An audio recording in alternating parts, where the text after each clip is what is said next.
তামিলনাড়ু বিধানসভা নির্বাচনকে ঘিরে আবারও সরগরম দক্ষিণ ভারতের রাজনীতি। আর এতে সিনেমার পর্দা কাঁপিয়ে এবার রাজনীতির ময়দান দখল করতে চলেছেন থালাপতি বিজয়। এমন একটি জরিপ তামিলনাড়ুর রাজনৈতিক সমীকরণ উলটপালট করে দেওয়ার ইঙ্গিত দিচ্ছে। তাহলে কি বিধানসভা নির্বাচনে বাজিমাত করবেন থালাপতি বিজয়? আরও জানাচ্ছেন সাদিয়া সিদ্দিকা। ভারতের দক্ষিণী রাজনীতির মানচিত্রে এক মহাবিপ্লবের পদধ্বনি শোনা যাচ্ছে। তামিলনাড়ু বিধানসভা নির্বাচনের ভোট গ্রহণ শেষে বিভিন্ন সংস্থার বুথ ফেরত জরিপ সামনে এনেছে।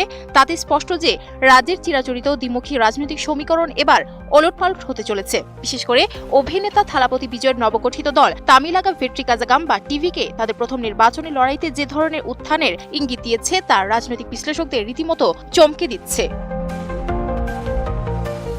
সবচেয়ে বড় চমক দেখিয়েছে নামী জরিপ সংস্থা এক্সিস মাই ইন্ডিয়া। তাদের পূর্বাভাস অনুযায়ী বিজয়ের দল টিভিকে তাদের অভিষেক নির্বাচনে ৯৮ থেকে ১২০টি আসন জয় করতে পারে। ২৩৪ আসনের বিধানসভা